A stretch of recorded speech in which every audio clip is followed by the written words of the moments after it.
असताना असा एक गंभीर आरोप केला की 95 ते 99 जेव्हा सरकार होतं भाजप शिवसेनेचं, शिवणकर तेव्हा मंत्री होते जलसंपदाचे, 200 कोटीचं एक टेंडर होतं, ते 310 कोटीवर करण्यात आलं आणि 100 कोटी पक्षाच्या फंडसाठी घेण्यात आलं.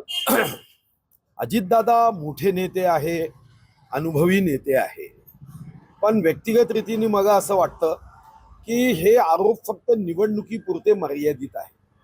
आपल्यावर झालेले आरोप हे न्यूट्रल करायचं असेल तर राज्यशास्त्रामध्ये आणि राजकारणामध्ये हे एक आयुध असतं.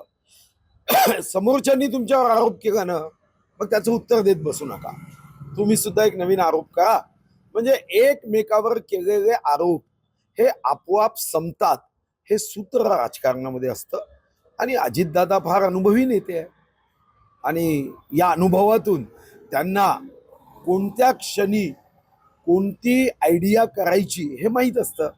आता या आरोपात तथ्य नाही हे मला का वाटतं, तर साधारणतः प्रत्येक टेंडर किंवा प्रत्येक एस्टिमेट अंदाजपत्रक सादर करायचं असेल तर त्याला एक दरसूची असते, त्याची एक SOP असते.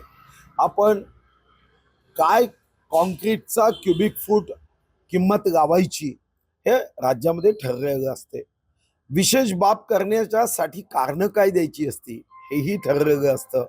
या संदर्भात ऑडिटर जनरल ऑब्जेक्शन घेतो, पब्लिक अकाउंट कमिटीचा याच्यावर वॉच असतो आणि अशा पद्धतीने आपण दर वाढवू शकत नाही. साधारणतः गडबड काय केली जाते, तर एस्टिमेट मध्ये ज्या गोष्टीची तरतूद केली जाते त्यापैकी 10% करायच्या नाही आणि पैसे वाचवायचे असं होण्याची शक्यता असते. पण 200 कोटीच्या दरसूचीला 310 कोटी करणं, आणि मी जेव्हा आदरणीय अजितदादांना ऐकत होतो तेव्हा लक्षात असं कोणीतरी रिटायर्ड अधिकाऱ्यांनी सांगितलं. तर रिटायर्ड अधिकारी म्हणजे अकबराचा बिरबल आहे, बेंगन अच्छा है एक दिन तो अच्छा है, दूसरे दिन बुरा है तो बुरा है. रिटायर्ड अधिकाऱ्यांना काय, मंत्री बदललं की पहिलेच्या मंत्र्याची निंदा करण्याचा प्रयत्न होतो. जर त्या मंत्र्याचं आणि अधिकाऱ्याचं काही अंशी वाजलं असेल, भांडण झालं असेल, तर तो अधिकारी मागच्या मंत्र्याची निंदा करतो. हा अनुभव बघितला आहे. आणि जेव्हा जो कोणी मंत्री असो तो अधिकारी आपलं काम काढून घेण्यासाठी तो सर्वात जास्त बुद्धिमान मंत्री आहे अशी चमकेशगिरी करण्याचा प्रयत्न करतो. याच्यामध्ये अधिकाऱ्याची चमकेशगिरी दिसताय. आणि या निवडणुका संपल्यानंतर तुम्ही लक्षात घ्याल की हा आरोप इतिहासामध्ये एवढा गडप होईल की पुढचे 1000 वर्ष या आरोपाचं काही होणार नाही. चांगली गोष्ट आहे. शेवटी मंदिर, आपला देश हा आस्थेवर चालतो, आपला देश भक्तीवर चालतो, आपला देश सेवेवर चालतो. देवाच्या मंदिरात जाणं याच्यामध्ये काय अडचण आहे. आता तुम्ही माझा इंटरव्ह्यू घेता, मी रोज मंदिरात येतो, त्याच्याशिवाय मी कोणतेही काम सुरूच करत नाही. तर मला वाटतं की मंदिरात जाणं गैर नाही. देव आपल्याला विजयामध्ये आशीर्वाद देतो आणि पराभवामध्ये पराभव पचवण्याची शक्ती देतो. मला याची माहिती नाही, पण एकनाथ शिंदेजी सुद्धा आमच्या महायुतीचे एक आदरणीय नेते आहे. असा प्रोजेक्ट रद्द का केला हे एकमेकाशी ते चर्चा करूनच निर्णय करत असावेत असा माझा दृढ समज आहे.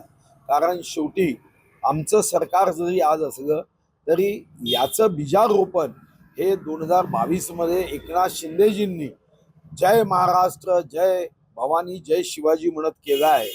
आणि राजकारणामध्ये एखादा मित्र आपल्याला जेव्हा मैत्रीचा हात पुढे करून आपल्याला मदत करतो, तर राजकारणामध्ये कसाही प्रसंग येऊ द्या, मित्राचा हात सोडायचा नसतो. याच्याबद्दलची मला माहिती नाही, पण निवडणूक आयोग अशा पद्धतीने राजकारणामध्ये हस्तक्षेप करू नये. हा महाराष्ट्र रामशास्त्री प्रभूंचा महाराष्ट्र आहे. ज्यांनी तेव्हा आपल्याला आठवत असेल की राज्यकर्त्याला मृत्यूदंडाची शिक्षा दिली, टाकाची नीप तोडली, पदाचा राजीनामा देऊन गेले.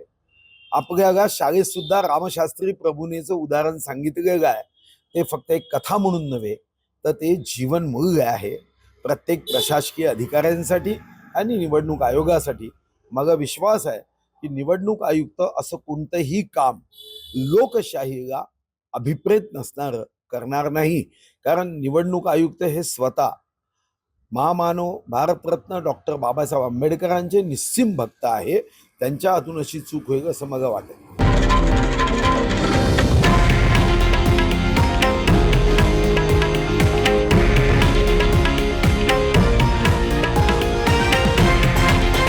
हे आहे देशातील नंबर 1 न्यूज नेटवर्क आणि आपण पाहत आहात TV9 मराठी, एकमेव.